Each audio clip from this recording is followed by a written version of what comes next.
One thing that asexuality shows us is that romantic love can exist in the absence of sexual attraction.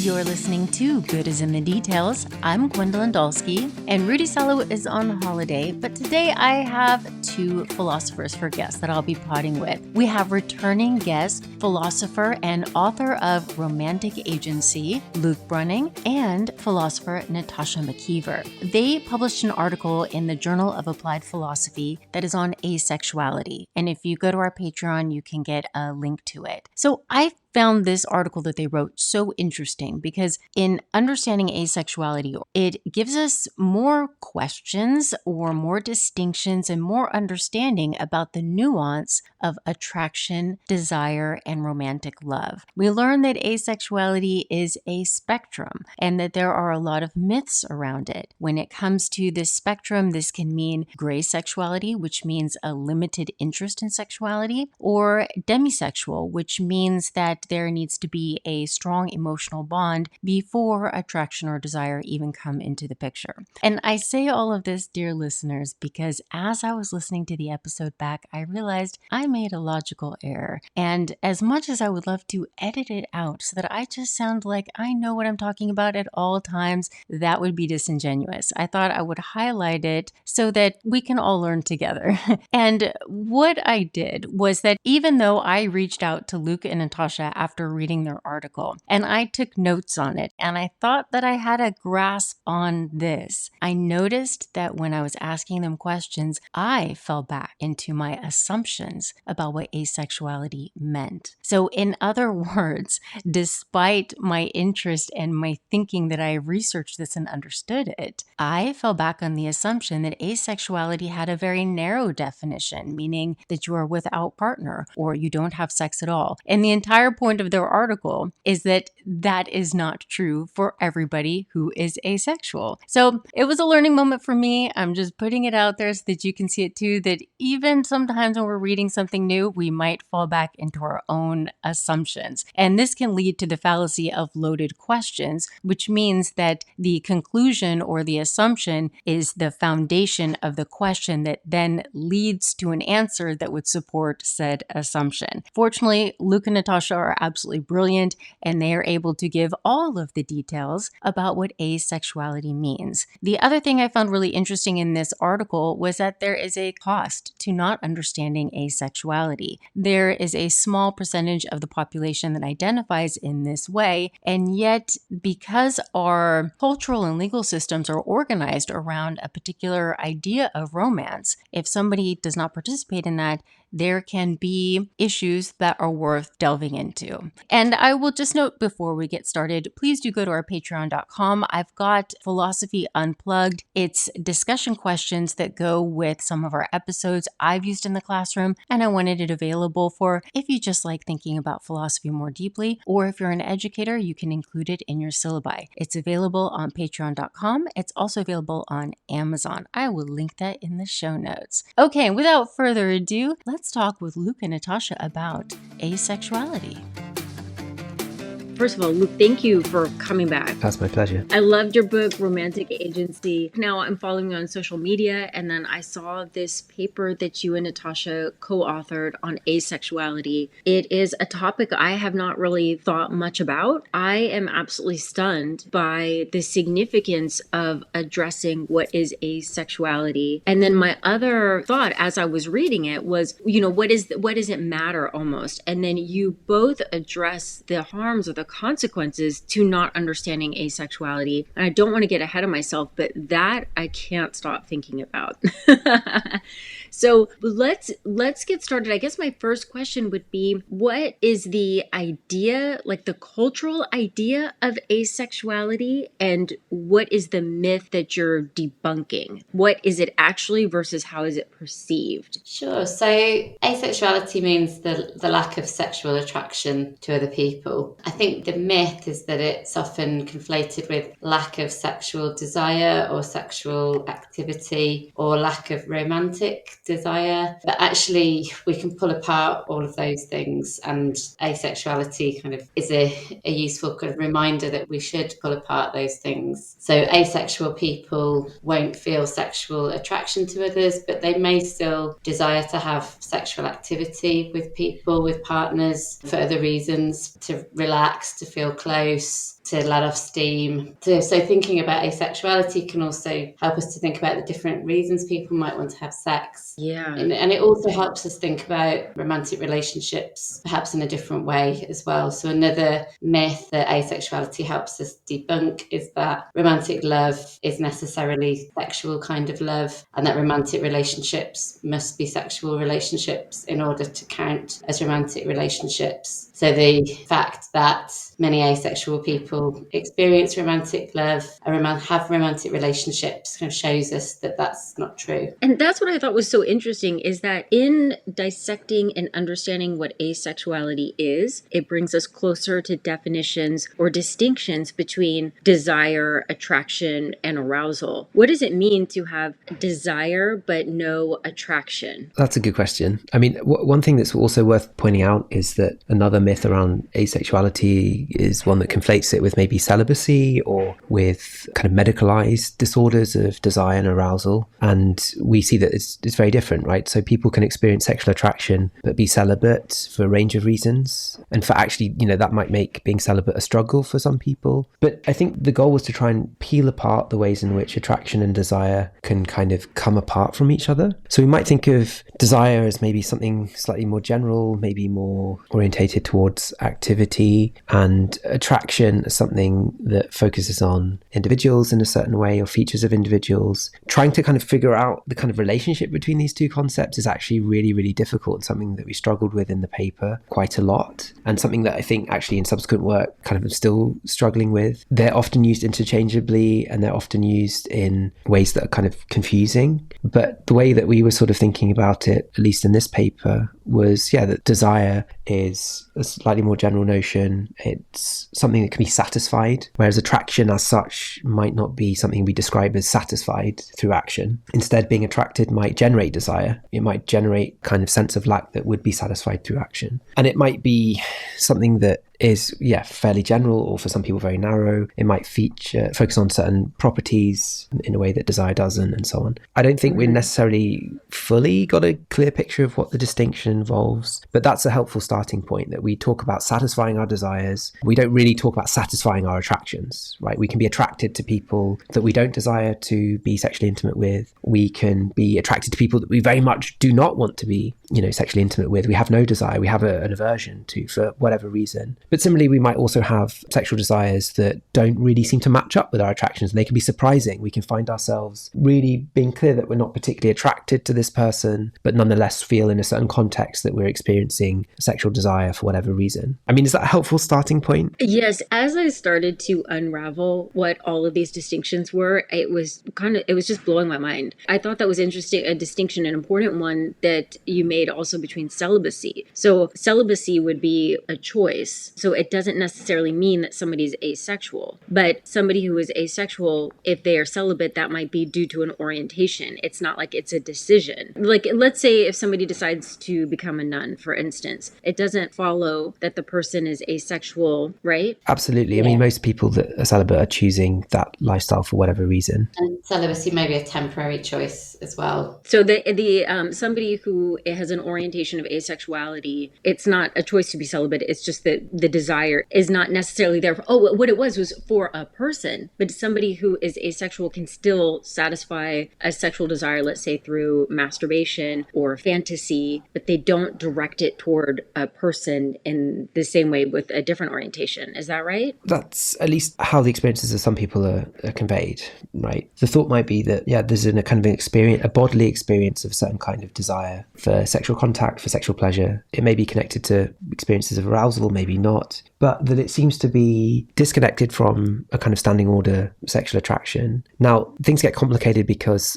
some asexual people also talk about this idea that we should have a much broader sense of attraction, right? There could be other kinds of attraction. We could be attracted to people for different reasons and in different ways. So kind of specifying what exactly sexual attraction is, I think, is quite challenging, actually. And sometimes we can be going in circles here. But I think that when we just reflect on attraction and desire, we see that sexual desire can fluctuate, right? In life, we may go through periods where we experience lots of desire, maybe other periods where we actually, for whatever contextual reasons, don't experience much sexual desire. But kind of through those periods, we might say that, yeah, we remain nonetheless sexually attracted to a certain person or certain kinds of people. And sort of that kind of orientation to the world that attraction seems to give us can remain constant even if like the actual desire to act in certain ways is absent. How did this get on your radar in the first place? What is the percentage of people who identify as being asexual? And I'm wondering, since it's not such a prominent conversation when we talk about sexuality, like we'll talk about bisexuality, lesbian, pansexuality, asexuality is not even on the radar. And so how do people even know that they are asexual? Like they might be going through life and thinking, I'm just not attracted to anybody, maybe something's wrong with me, like there isn't even a name for it. So how do people even know to identify if it's not even known as an orientation? And then how many people are identifying as asexual? Yeah, I think that's a really important point. And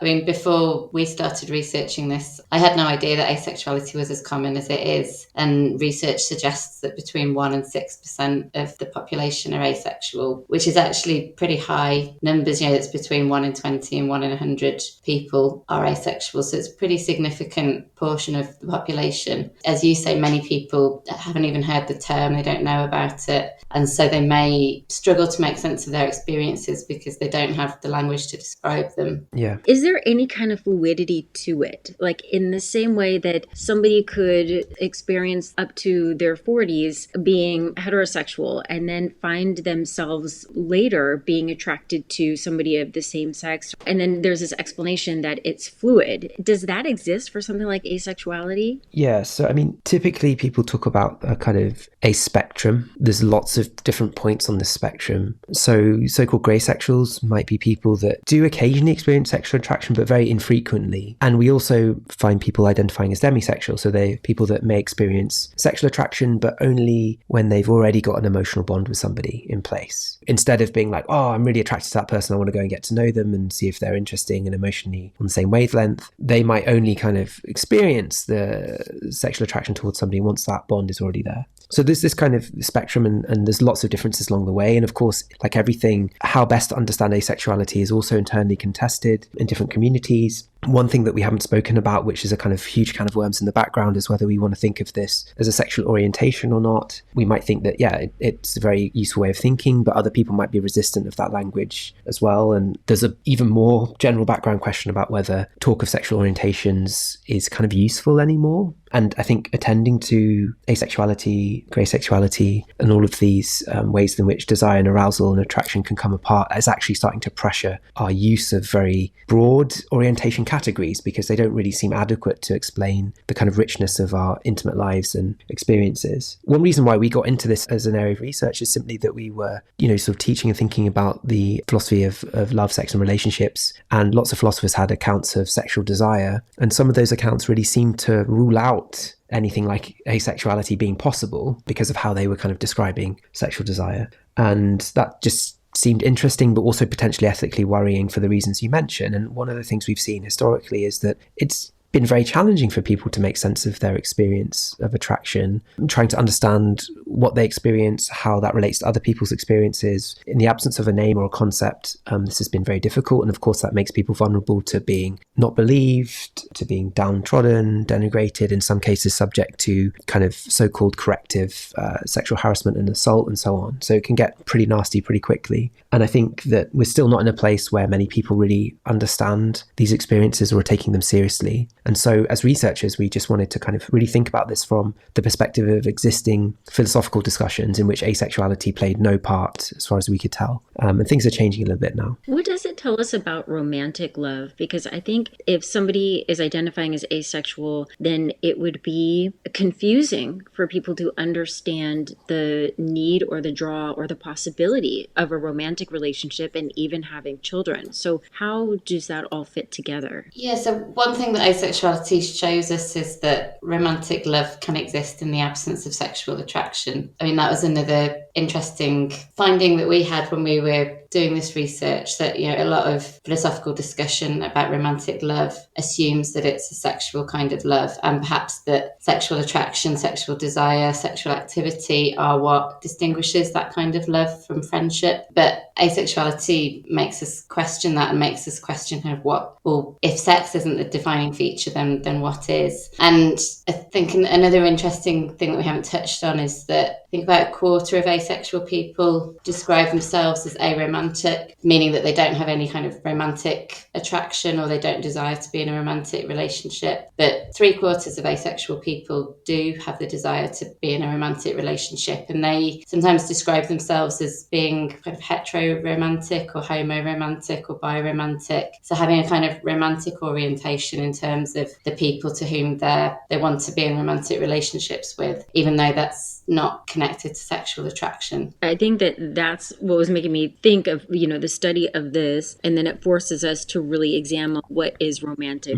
love. Because if you take that aspect out of it, is it possible to still have romantic love? And the answer is yes. So then it makes me wonder, well, what is the glue of romantic love versus a strong friendship? I mean, these are questions that maybe don't have clear answers at the moment, but there is clear that there are distinctions that are there. And one thing to point out, of course, is that these experiences aren't isolated to asexual people. So it might be the case that allosexual people, so people who do experience sexual attraction, form a romantic and sexual relationship, but yet that sense of attraction may change over time for whatever reasons. There's plenty of evidence that romantic relationships can exist when this happens. In some cases, maybe it doesn't, and there are kind of questions about why that might be. But we're kind of really understanding that our sense of the connections between sex, attraction, desire, and romance are quite fluid and change over time and come in sort of different combinations. And I think one of the things that people used to worry about, and perhaps still worry about, is that sort of in the absence of distinctly sexual attraction, somehow the other person isn't in the frame in the right way, that you're kind of like, you're just experiencing desire and anyone will do to satisfy the desire, or that you can't be kind of romantically orientated to a partner if you're not attracted to them in some way. This just seems false. I mean, lots of asexual people talk about being attracted to their partners in other ways, focusing on them for other reasons, having their interests very firmly in mind, caring for them, having all kinds of very complicated and sensitive, nuanced emotional responses to their partners. And I think this is something that is really helping us understand and think more critically about what allosexual sex is actually like, which is that in some cases maybe attraction isn't really very strong, or it's used to be there but isn't there, and that perhaps other things are doing the work, that we care for people in certain ways, we have very strong emotional connections, that we do experience sexual desire and want to satisfy that desire together. What we're kind of learning here is just to be very, very careful and kind of slow down a little bit in our theorizing about love, sex, intimacy, and relationships. And a lot of philosophy, even up to, a few decades ago, was very, very much running these things together and describing romantic love as if it was inherently sexual, and as if the absence of sexual desire, attraction, or activity meant that there wouldn't be romantic love there at all. When you look back at it, quite ironic given that many long-term romantic relationships do end up in a place where sex is playing much less of a central role as people are aging or other things take over in life. And that's not really seen as a threat to the romantic character of the relationship as such, at least not in all cases. Yeah, so we can imagine a sexual relationship with an absence of romantic love. That's not problematic, but I guess when people are learning about asexuality, they're having a harder time conceiving of romantic love without the sex. So interesting to me, because it's really forcing us to narrow these ideas. One of the other things that hit me, and this is kind of with the why does it matter kind of question, whenever we're doing these philosophical distinctions and we want to know what is the consequence. And I think that that's what really has been on my mind reading your paper is when it comes to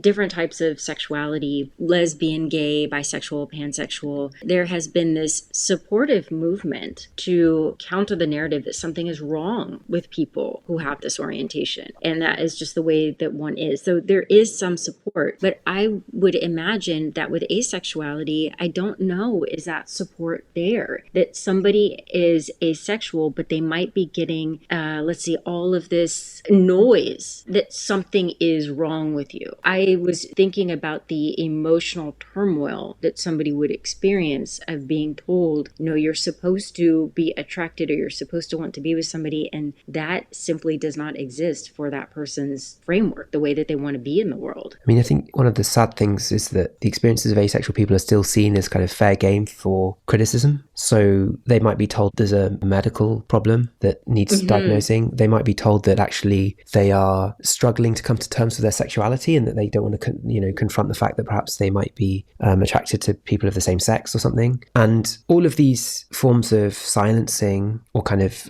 lack of corroboration of uptake have kind of historically really contributed to what some philosophers want to call a kind of hermeneutic injustice, which is a bit of jargon that we have. But essentially what it means is that certain people really struggle in acquiring the resources they need to make sense of their experiences due to other people's prejudices. So assumptions that we make about sex, assumptions we make about romance, assumptions we make about desire, medicine, the body, attraction, all of those things floating around in society have kind of taken together, structurally impeded asexual people from grappling with their experiences in a way that works for them. And it's only in recent decades really that the concept has gained traction, that institutions like Avon have really made strides in kind of connecting people online. We're seeing increased representation in various kinds of media slowly. And so this is a kind of attempt to kind of roll back this hermeneutic injustice. And I think for many people, just stumbling across the term and then thinking maybe about the spectrum, thinking about things like demisexuality, grey sexuality and so on, that's really helping people kind of think about their own experience and kind of take ownership of that process in a way that's working for them.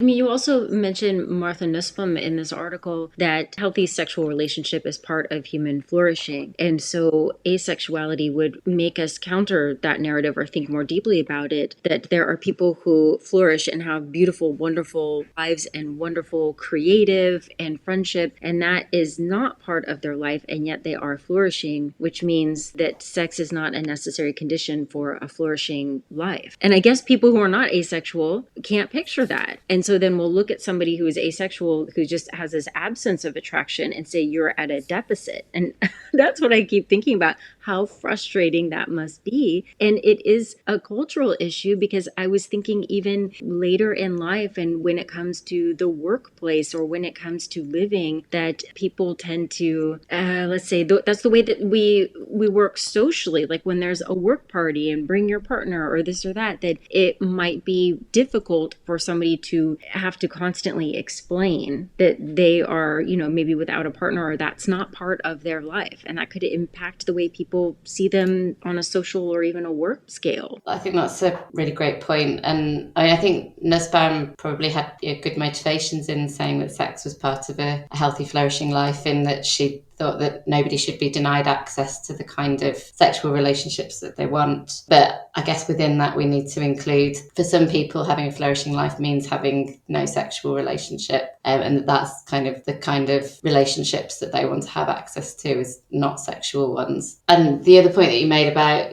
kind of the way that single people might be left out of certain social events or kind of certain kind of cultural norms.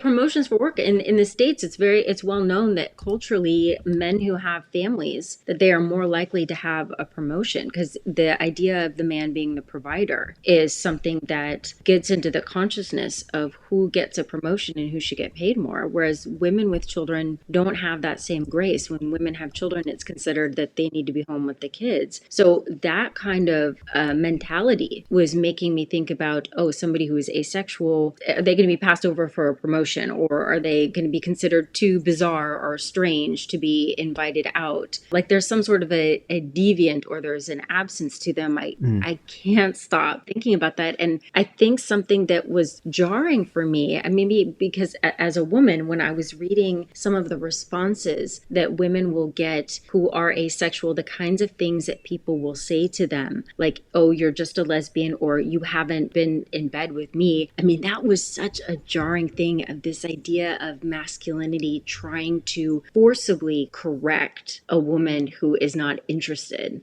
That consequence really hit me. What were you thinking about those kinds of responses? And do men get those kinds of responses when they say that they're asexual? So I think there are gender differences here in that. Men might have their masculinity questioned, or again be told that they're sort of repressed, they can't come to terms with their sexuality, perhaps that they're gay. I think one thing just to clarify, and really just to re-emphasize though in just talking about this, is that we have to remember that to be asexual is not necessarily to not be having sex. Just because you're not experiencing sexual attraction, some asexual people may have sex. Now some may not, some may be indifferent, and some may describe themselves as kind of sex repulsed, that they actively are not interested in having sex. But notice that this also challenges the narrative from another way, right? Because for some asexual people who don't experience sexual attraction but are having sex anyway, they're having sex for reasons maybe, right?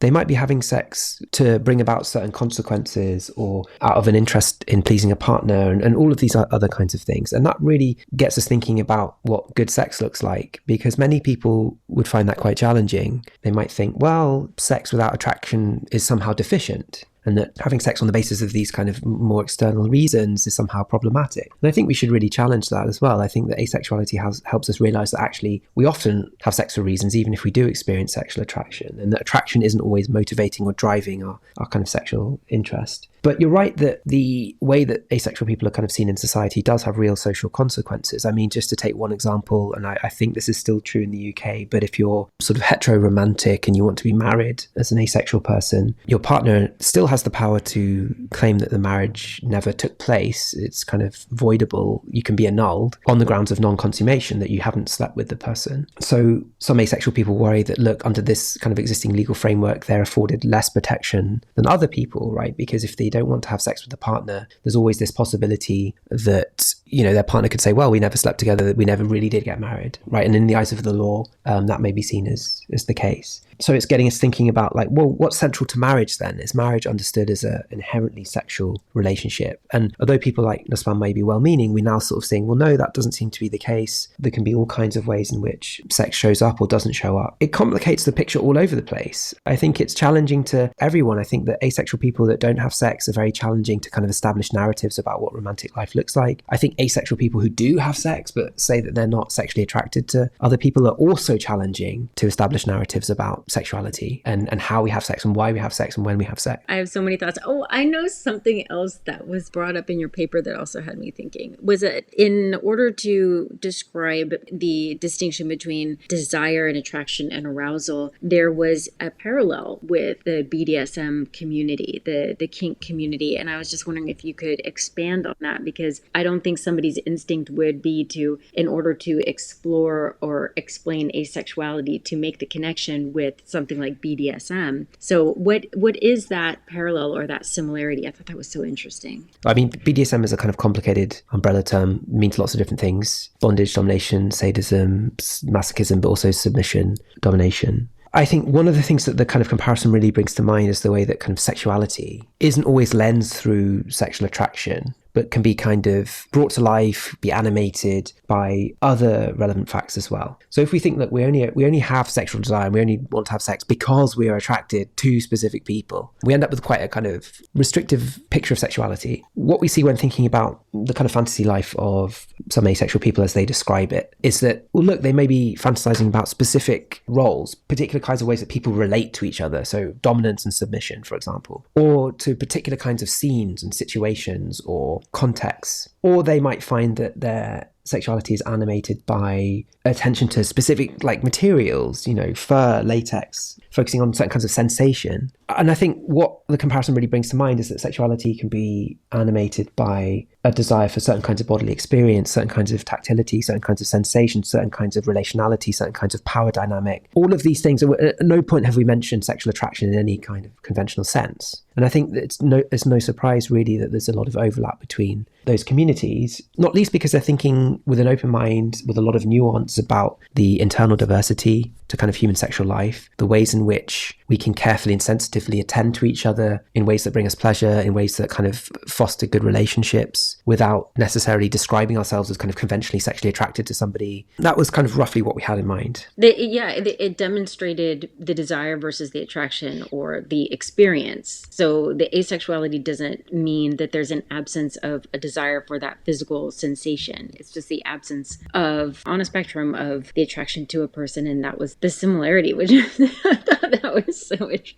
There are so many things in your paper that had me thinking about all of this. And, one of the other things we mentioned certainly about the difference in the gender dynamic, that more women identify as asexual than men, and that might not be because there are more women, but it might be because more men would not identify themselves in that way. And it was making me think about the social cost for men to not be open about being asexual, that there's a social cost because so much of status for men in a heterosexual context is having the woman, right? Or women. Do you think that it is that more women identify as asexual, or is it that men are less likely to report that they are asexual? I think the short answer is probably that we don't know, really. So I think about 70% of people who identify as asexual are women, and that could be because more women happen to be asexual, or like you say, it could be because more women know about asexuality, or it could be that, as you say, there's less of a social cost to women in identifying as asexual than there is to men, because sexuality, being sexual, being sexually dominant, being sexually active is so central to masculinity in a way that perhaps it isn't to notions of femininity. Yeah. Mm-hmm. I mean, there's a social, I don't want to leave out women either. I think there's a social cost as well, because women, even when they take a picture for social media, they will pose or look for the male gaze. Like the male gaze is the paradigm for the standard of beauty and how you're supposed to present yourself. And so women who are gay, for instance, or bisexual, and now we can add asexual into that, they don't pose or orient themselves for the male gaze. And that could also be just an offense because they are living their lives not male-centered. So I know that there's a social cost as well for women, but I was just thinking about the threat of not being masculine for men. Yeah, and I mean, maybe also there's a kind of historical traditions centering on kind of purity culture, kind of sexual temperance and virtue, which are very more closely linked to femininity in a way that means that it's not seen as threatening, maybe even seen as kind of beneficial. It's interesting because when you reread some academic studies of the fantasy life of asexual people, they're often fantasy situations where the asexual person wants to say that they're not in the scene themselves, they're not imagining themselves or from their own personal point of view, or they're not imagining something happening to them. Instead, they're kind of watching or imagining situations that are occurring with other people. And in some cases, they might even be sort of fictional gay male couples, things like that. So part of me wonders also whether the kind of historical sense in which women have been denied agency and not been encouraged to think about themselves as sexually present, agentially present in the same way that men are, is also kind of playing a role in the background here. So I think, like Tash says, we don't really know at this stage. Like, we're kind of trying to understand this better. And I think in reality, lots of these different factors are going to combine. And it probably is a question of women being better at acquiring this information, sharing it, reflecting on their own kind of intimate identity, also finding it a little bit more easy to kind of vocalize this without immediate social cost or perceived social cost in the same way. And in philosophy, as you noted, that this is not really discussed. So I would imagine in some of your research, you're going to psychological research. So I'm wondering, what kind of literature did you find in psychology that would help inform, or does psychology also have an absence of talking about asexuality? We found some stuff that looked at that kind of interviews with asexual people, kind of estimates of the prevalence of asexuality. My hunch is that it is understudied within psychology as well. But I get the impression that there's more research is coming out in the past few years on it. That's definitely the case. I'm just imagining like a young person going to therapy. What is the response if they are describing asexuality? If it's not understood in psychology and in practice, then how that person would be treated, as though, or even with a physician, if they are not sexually active and then they explain they don't have the desire, that maybe there's this movement that, you're at a deficit or you're not normal and we should correct this. I would imagine that is the biggest problem for somebody who's asexual, that there is this world that wants to correct them, and their narratives are saying, no, it's simply not there. It's not part of my life. Kind of like the atheist, with the A in front of it. It's just an absence of thinking about the divine or something like that. It's just not part of the way in which they move in the world. But I would imagine for asexuality that it would be medically maybe deemed as, not only culturally, but if it's not understood in psychological terms, then there would be like, okay, let's get some medicine or therapy to fix this. Kind of like how young gay children have been treated. Like, let's course correct, and how frustrating that would be. Yeah, that's definitely the case. So like asexual people report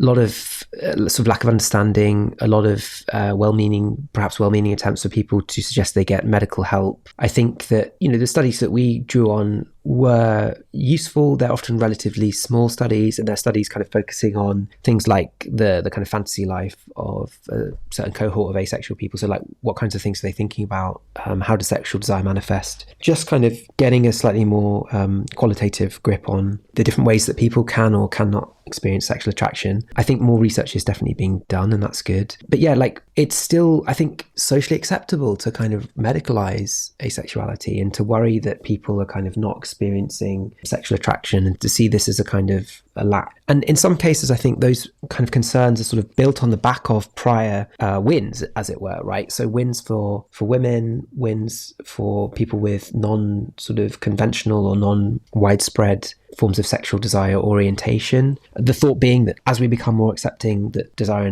takes lots of different forms, and we might worry that certain people have been kind of excluded, there's an idea that maybe we should try and help other people access the kinds of goods and pleasures that are available, which might lead some people to kind of say, look, don't worry, this is something that we can talk to a doctor about, or that we can raise as a medical issue. And I think the kind of next step really is for people to think more carefully about whether actually sexual attraction is really central to a good life. The answer is no. And think really about whether sexual activity is central to a good life, and the answer is no. And to think carefully about the ways that they respond unreflectively to people who try to communicate that this is how they feel. I think also asexual people sometimes suffer a kind of a completely opposite attitude, which is a kind of almost dismissive like sense of like, why even bothering to talk about this? Like, it's an absence. Like, what's that got to do with anything? Why are you making a big deal about it? Why are you trying to be included under the LGBTQI umbrella? Like, why is this important? And, even some very well-meaning people like Dan Savage in the past that kind of expressed this view in a way that's kind of like, look, we've got gays and lesbians marching for various kinds of equality or marriage, but it doesn't really make sense to kind of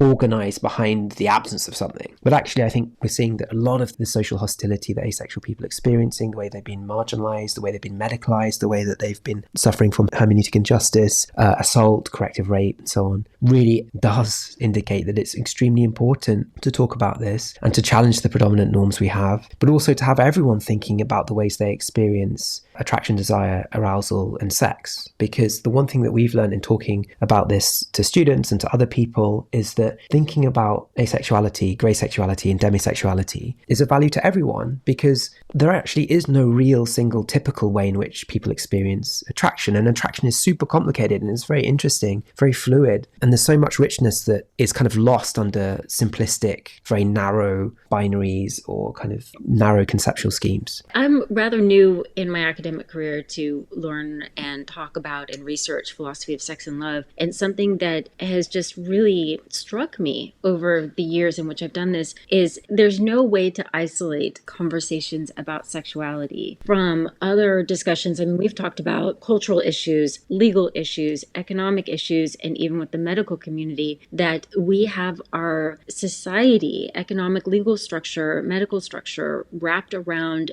a specific idea of romantic love and sexuality in the way it's supposed to be. And so when we talk about these things that are outside of it, there's a lot of resistance as though that's not normal and that it has the consequences in all these other realms, even simply with the description of what is a good life. Is there anything when you were conducting your research and you were going about this project that surprised you, that as a philosopher, as a researcher, you thought, oh, wow, this is an interesting thing I hadn't thought of, or here's a consequence, or this is making me think about some other aspect of sexuality that I hadn't thought of? I think something that it made us think super hard about is the idea of how do we define romantic love or romantic relationship? How do we distinguish it from friendship? And is it even necessary to distinguish it from friendship in the first place? This project definitely made me think about that a lot more. Yeah, I'm thinking about older couples who've been married forever, and it's such a good example because it's clear that it's romantic love and that the sexual aspect of that is probably not there, but we wouldn't look at them and say, oh, that's a friendship. It's so clear. So it's very interesting. We started out at one point really bearing down on that distinction and trying to clarify it and figure it out, and the more you do so, the harder it becomes, and then that just makes you sort of stop and think, well, why is this important? And often it's important because of the kind of social consequences, that if you describe a relationship as one kind, you get certain benefits. If you describe it in another way, you don't get social benefits, right? Like, so society and the social norms that we live under privilege and encourage us to value central romantic relationships as opposed to central friendships. In reality, of course, the differences are very, very, very slim. But you can see why the people are motivated to try and think about themselves in one way or another. And that also explains why there's been a lot of organizing and kind of political agitation behind this idea of sexual orientations. The idea is that, well, if I can describe my way of life, my orientation to the world as being a sexual orientation, right, that gives it this kind of solidity, its unchangingness, which is seen socially as valuable. But that rests on loads of assumptions, right? One of which is that things that change are somehow less valuable than things that don't change, or things that are chosen in some sense are less valuable than things that aren't chosen. And these are assumptions we should challenge. I mean, it's really not clear that they can kind of do the work that they're doing. So I think Natasha's really right that it really got us thinking about romantic life, friendship. For me, it just also made me think very carefully about the ways in which the kind of layers of kind of sexual and romantic intimacy really can come apart, and they can combine in all kinds of different ways. There's sort of two things that I want to think more about. So one would be kind of the agential aspect of kind of the sexual life. And so one thing that in kind of reading these kind of descriptions of fantasy is this sense that I can be a sexual person without putting myself in the frame, or without lensing sexuality through my own agency, or me orientating myself towards other people. And that was quite interesting. And I think that connects nicely with some of the discussion we had about BDSM. So sort of thinking about the agential side. Also, the other thing I would want to think more about in the future, and I've, done a bit of work on this, is just kinds of attraction. The idea that we can be attracted to people in ways that aren't sexual, and to try and figure out what that means, how we should understand that, how these other kinds of attraction may actually be playing a lot more of a central role than we're really aware of. So there's a lot of kind of work to be done in all of this. We've just got to be careful why we're doing it. I think we're doing it because we want to better understand human intimate life in a way that helps people flourish and respects the different forms that flourishing can take. We're not doing it because we're trying to solidify categories of importance and say, well, this is how things should be and this isn't how things should be, or this is what an orientation is and you don't have an orientation so you don't get these benefits. And the more personally I study this, the more skeptical I become about the value of talk around sexual orientation, for example, in some of these existing categories, because they seem to create a lot more harm for some people than good. But yeah, there's so much more we don't really understand. And I think the next couple of decades are going to be really good for research in this area. Something that was on my mind is I've been interested in the way that pop culture, media, and film represents people when it comes to either ethnicity and race or sexuality. And for a long time, when it came to being gay, there was this loud caricature of any character that was representing that. And so it was making me think of, have I seen films or television shows where there is an asexual character, and how are they portrayed? So and what kind of a message is that giving? It seems as though culture, sometimes when they do this representation, when it's rather new, it's some sort of an outlandish, kind of a hurtful stereotype. And so it was making me think if I've seen this done in film at all. I don't know if there's any asexual characters. Does that even exist? There's a character in Sex Education. I don't know if you've seen that on Netflix. There's an asexual character in that, I think in the last series, and that's handled quite sensitively. I mean, that's a great show it. A lot of this is explored at the level of fandom and kind of fan culture around existing series, but there are kind of discussions around, for example, Sherlock being ace-coded, Doctor Who being ace-coded. We've got explorations of asexuality and asexual characters in the Heartstopper series as well. Really what we're kind of seeing is that like ace representation is just very, very minimal, and it's growing, which is great, but you're definitely right that there hasn't been this big sort of discussion of it in many forms of media. But I guess we might want to make a distinction, because there might be lots of kind of characters who are kind of portrayed as sort of non-sexual or sexual, where sexuality is not part of the story or the narrative. But there's a difference between that and them being portrayed as asexual, where that kind of lack of sexual attraction is something that they're aware of and central to their identity. So I think we'll see more of the latter. Or even in reality shows, right? Like reality shows about two people are supposed to find love by the end and they're the ones who win. And that all includes sexual activity and sexualities. It would be interesting if somebody who was asexual, who's seeking romantic love, could be on one of these reality shows, but I don't think it would work because we don't know how to separate the two. I mean, so I had a student at the University of Birmingham, Rebecca Lamford, and she was looking at representations of asexual people in the media. We saw like in a UK soap opera, we only had a kind of asexual character. I think it was 2016 was the first sort of soap portrayal of asexuality. So very recently, in the last 10 years, and this was seen to be a big deal. So we're definitely kind of going to see more explorations of asexuality, people on the ace spectrum. That said, though, perhaps some canonical characters, maybe some of Jane Austen's characters might be described as sort of demisexual, or people that experience sexual attraction rarely or only under certain emotional conditions. I think the story is a bit more complicated. If we look at the broader spectrum, I think there'll be a lot more characters that we might want to put on that spectrum. I'm going to be paying attention now. But I think part of the problem here is that there's a lot of viewers are reading into things to try and themselves make sense of that character and how that character is showing up and how that character is experiencing attraction or not. What we really want to see are more characters going through that process themselves, articulating it, vocalizing it, kind of navigating the kind of social pushback and complexity. And I think that will be what we start to see more of going forward. Yes, I know when gay characters started to be introduced in television, then the narrative was always, that was everything central to their role. Like they could not just be gay and in love and participate in the world. Like the fact they were gay was the hurdle that everybody had to talk about or with the parents. And it's taken a long time for a character to be gay and not have their character wrapped up in conflict, that it's a conflict. So that's what I was thinking about with asexuality. If they're just presented as people, but that's not some sort of a hurdle that has to be taken care of within the film or the episode, or it's not their character struggle, for instance. That's the way it's been. I could go on. I know that, Natasha, that you got to get going. And I just want to thank you so much for your time. I have shared your article with my Philosophy of Sex and Love class. It's really insightful. I just appreciate your work so much. And I look forward to knowing what comes of this, what research and movement this yields. Thank you so much for inviting us onto the podcast. It's been really great to chat to you. It's been really, really interesting. Yes, it's been fantastic. I have to have you both back because I love this topic and it's wildly interesting to me. All right. Well, you have a good day. Thank you very much, Gwendolyn.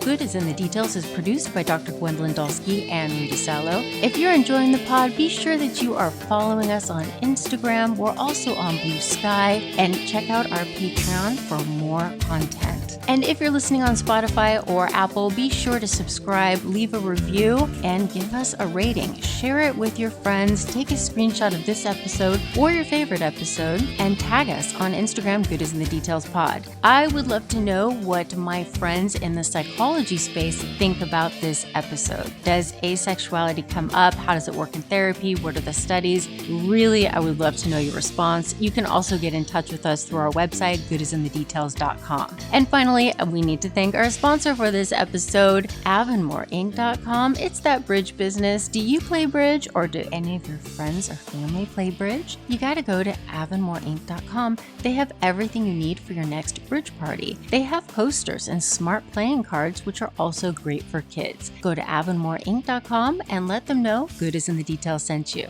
Okay, until next time, bye.